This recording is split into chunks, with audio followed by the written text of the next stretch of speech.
జై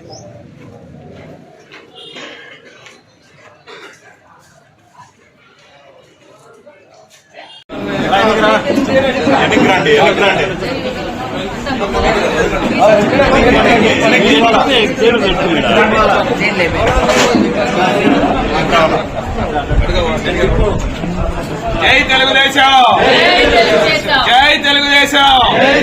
నారా చంద్రబాబు గారి నాయకత్వం, నారా లోకేష్ గారి నాయకత్వం, నారా లోకేష్ గారి నాయకత్వం. జోహార్ ఎన్టీఆర్.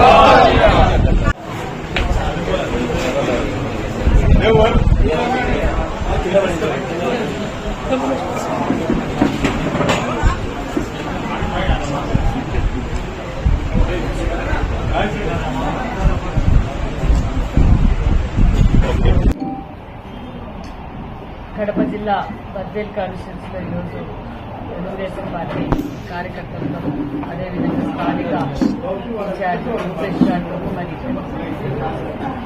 జమ్మల్మడుగు కాన్స్టిట్యూన్సీ ఇన్ఛార్జ్ రూపేష్ గారితో అదేవిధంగా సీనియర్ నాయకులు ఎమ్మెల్యేలు శాసనసభ్యులు జయ నాగేశ్వర రెడ్డి గారితో మరి ఇతరులందరితో ఈరోజు సమావేశం చేశాం. ఎందుకంటే తెలుగు ప్రజల కులాలకు మతాలకు ప్రాంతాలకు అతీతంగా చేసుకునే అతిపెద్ద పండగ మహానాడు కార్యక్రమం.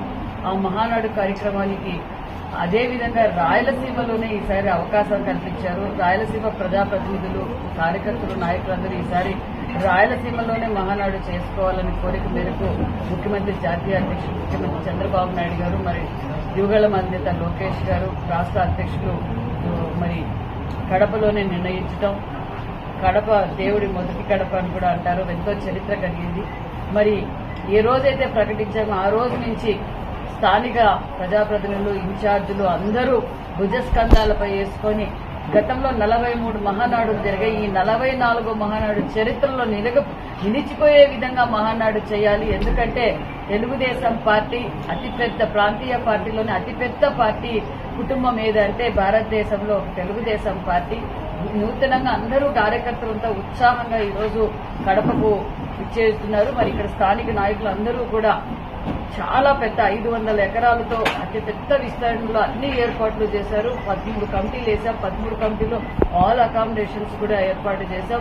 మేము కడప జిల్లాలోనే సుమారుగా నిన్నటి వరకు 3 లక్షల దాకా అనుకున్నాము. కానీ 3 లక్షలు మించిపోతుంది. ఇప్పుడు ఈరోజు మరి జమ్మలమడుగు కాన్స్టిట్యున్సీలో కూడా ఈరోజు కార్యకర్తలతో మాట్లాడుతుంటే చాలా ఉత్సాహంగా ఉన్నారు. ఏ కాన్స్టిట్యున్సీ చూసినా కార్యకర్తల్లో ఉత్సాహం ఎక్కువగా ఉంది. మరి సుమారుగా మేము అనుకున్నట్టుగా మొత్తం మహానాడు కార్యక్రమంకి సుమారుగా 5 నుంచి 6 లక్షల దాకా రాబోతున్నారు. వారు అన్ని ఏర్పాట్లు చేస్తున్నాం. ఎందుకంటే తెలుగుదేశం పార్టీ బడుగు బడిగిన వర్గాల పునాదుల నుంచి పుట్టిన పార్టీ. ఈ రోజు రాయలసీమ అన్ని విధాలుగా అభివృద్ధి జరిగిందంటే అన్న నందమూరి తారక రామారావు గారి నుంచి అదే స్ఫూర్తితో మరి మన విజనరీ లీడర్ మాన్యశ్రీ ముఖ్యమంత్రి చంద్రబాబు నాయుడు గారు, మన యువగల అధినేత నారా లోకేష్ బాబు గారు ఏ విధంగా అయితే ఈరోజు ఎక్కడ ఏ రాయలసీమలో ఏ పరిశ్రమ చూసినా, ఏ ఇరిగేషన్ ప్రాజెక్టులు చూసినా, ఏ అభివృద్ధి అయినా రైతాంగం కావచ్చు, ఇది మేజర్ ఇరిగేషన్ కావచ్చు, ఏదైనా అభివృద్ధి జరిగిందంటే అది తెలుగుదేశం ప్రభుత్వంలో విజనరీ లీడర్ ముఖ్యమంత్రి చంద్రబాబు నాయుడు గారి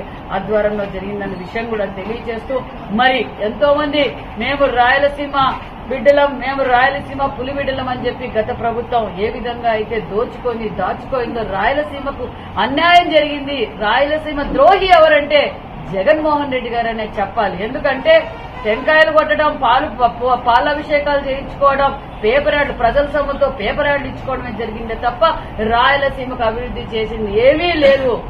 ఇది చంద్రబాబు నాయుడు గారికి. ఎందుకంటే తెలుగుదేశం పార్టీ, రాయలసీమ ప్రజలు చంద్రబాబు నాయుడు గారికి ఒక కృతజ్ఞతలు తెలుపుకునే అవకాశం కలిగిందని మొత్తం తెలుగుదేశం పార్టీ కుటుంబ సభ్యులే కాదు, మొత్తం ప్రజలు కూడా ఈ రోజు చంద్రబాబు నాయుడు గారికి ఘన స్వాగతం పలకడానికి సిద్ధంగా ఉన్నారన్న విషయం తెలియజేస్తూ మరి తరలి వస్తున్న తెలుగుదేశం పార్టీ కుటుంబ సభ్యులందరికీ మరొక్కసారి స్వాగతం, సుస్వాగతం కూడా తెలియజేస్తున్నాం. నిన్న కూడా మనం ప్రెస్ మీట్ పెట్టుకోవడం జరిగింది.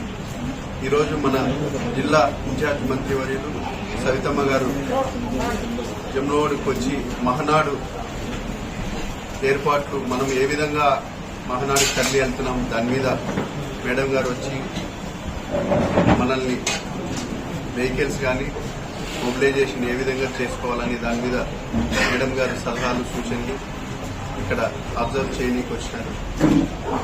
నిన్న నాగేశ్వరరెడ్డి గారు కూడా అన్నగారు కూడా వచ్చి మనకు చెప్పడం జరిగింది. ఇప్పుడు మంత్రివర్యులు మాట్లాడుతున్నారు.